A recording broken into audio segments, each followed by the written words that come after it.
Welcome to another Compass video tutorial. My name is Sharon Sater, and I'm Compass's Resource Development Assistant. Today's topic is how to fill out your Compass Phase 1 application form. So, you're ready to start your Compass Phase 1 grant application? Great! Let's get started. First, in the description below, please find the link to the online Phase 1 application form. Click on it. Under Sponsor, please type in your agency's name here. If you are co-sponsoring the application, please designate who is the lead applicant. Next, type your main agency contact. This is the person that Compass should contact if there are any questions about the application. Type your project name here. Please be descriptive but succinct.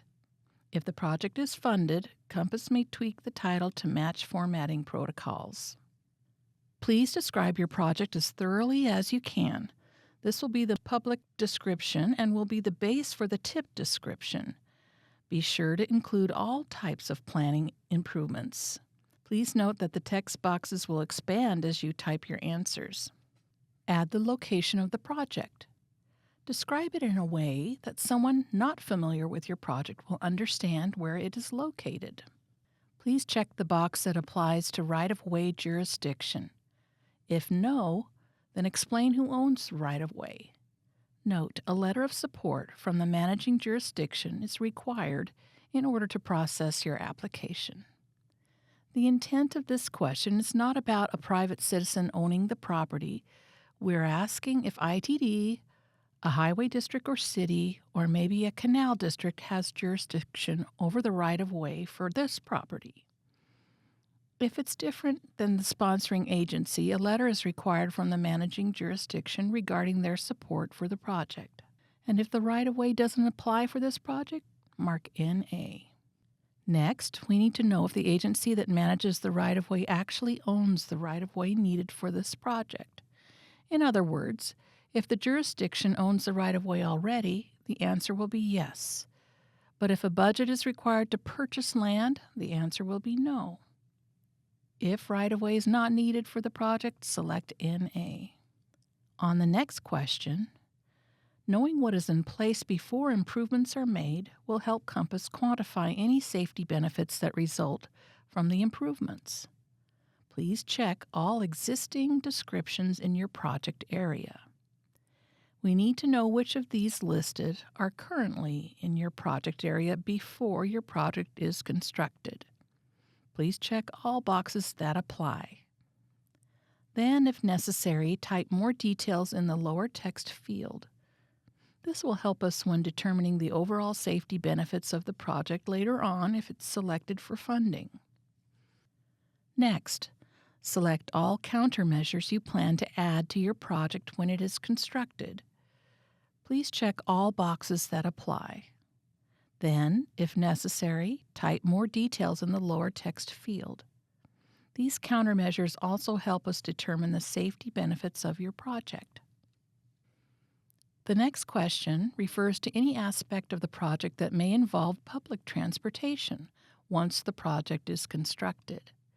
If the answer is yes, a letter of support is required from the Public Transportation Agency. Describe the project's purpose and need in detail, including why this project is important to your agency and to the region.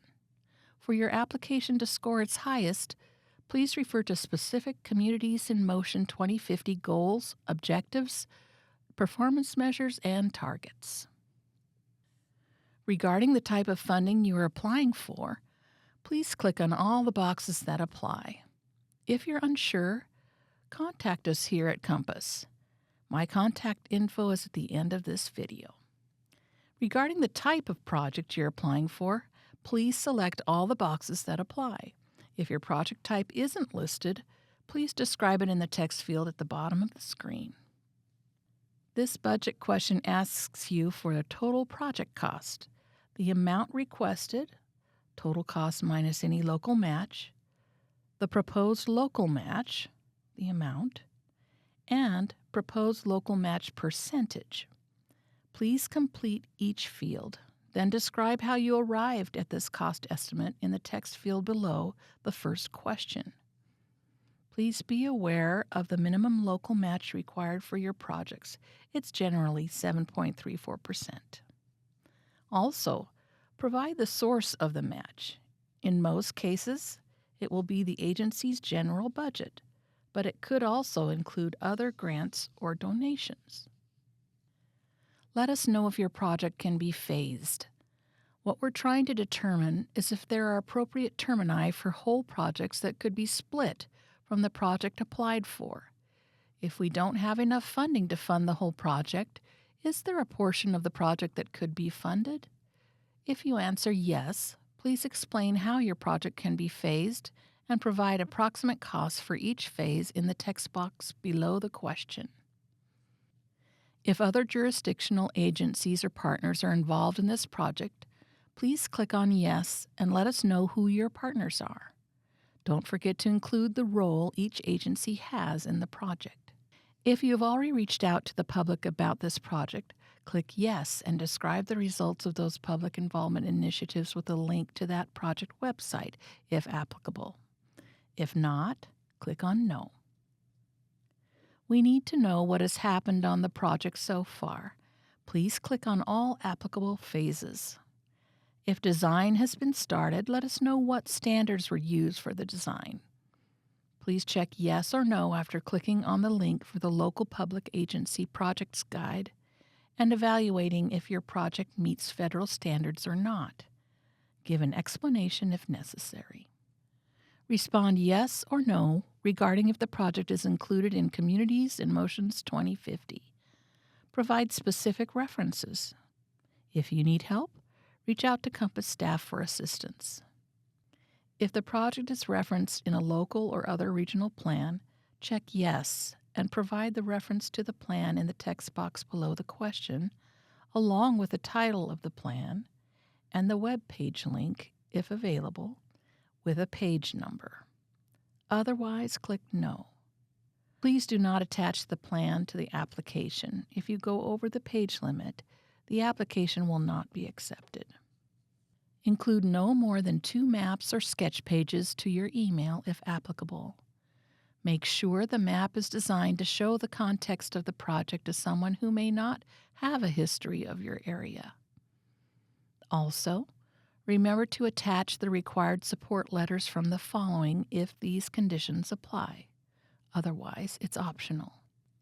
Number 1, from the right-of-way jurisdiction, if not within sponsor's jurisdiction.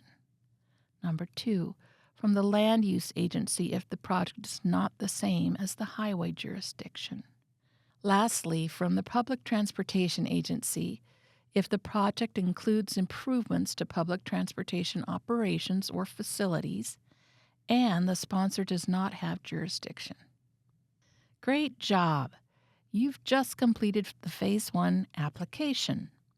Please email all applications, maps, and support letters to me, Sharon Sater, at ssater@compassidaho.org. And thanks so much for all you do in the Treasure Valley and for taking time to learn about the Phase 1 application form.